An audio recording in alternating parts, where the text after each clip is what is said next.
السنه دي انا عامل حاجه مختلفه جدا بمناسبه راس السنه. مش زي كل سنه بنزل صوره ليا واقول لكم كل سنه وانتم طيبين. ده اللي انا بعمله، ده اخري. عايز اقول لكم ان راس السنه هو عيد ميلادي اساسا، فللاسف الشديد جدا ده حاجه مزعلاني مش مفرحاني، لان كل العالم بيقول لكل الناس. يعني امبارح مديري في الشغل بيقول لي كل سنه وانت طيب. طبعا كنت متاكد ان مديري مش هينساني ابدا ابدا ابدا. لقيت مديري بقى سالته، قلت له انت بتقول لي كل سنه وانت طيب عشان راس السنه ولا كل سنه وانت طيب عشان عيد ميلادي؟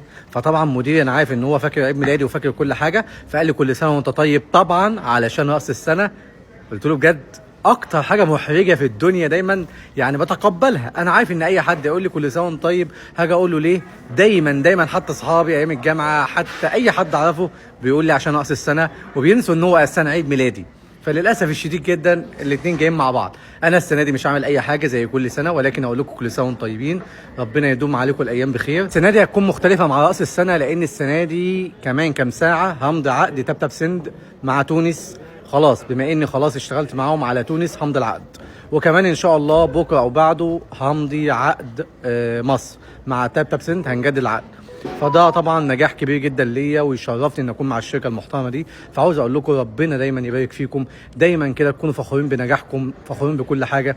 ربنا يرجعنا جميعا سالمين غانمين لاهلنا يا رب العالمين. كل سنه وانتم ناجحين، كل سنه وانتم طيبين، كل سنه وانتم فخورين بنفسكم، كل سنه وانتم مشرفين نفسكم، كل سنه وانتم عندكم انجاز، كل سنه وانتم عندكم نجاح، كل سنه وانتم عندكم ناس في حياتكم بتدعمكم وبتحفزكم دايما، كل سنه وفيها كل جديد دايما، كل سنه وانت بتوصل لاهدافك واحلامك، كل سنه وفيها صبر، كل سنه وانت بتبتعد عن اصحاب السوء واصحاب الشر والمرضى النفسيين. وانا عشان كده ان شاء الله النهارده اخر يوم هكمل فيه 37 سنه، هبدا في ال 38 سنه. عاوز اقول لكم ان في ناس كتيره جدا جدا لازم تطلع بره حياتي نهائيا، لان الناس ديت لما عرفتها اتاخرت ما تقدمتش. فكل سنه وانتم بخير وسعاده، كل سنه وانتم عندكم وفاء لنفسكم، كل سنه وانتم عندكم انجاز عظيم جدا في حياتكم بتحققوه، كل سنه وانتم ناجحين. طبعا السنه دي ندمان على حاجات كتيره جدا جدا جدا جدا حصلت في حياتي، ولكن الحمد لله صحيت وصحصحت وفقت في الوقت المناسب.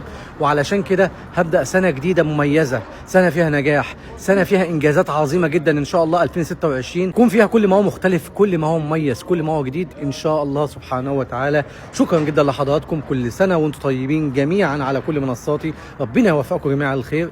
السلام عليكم.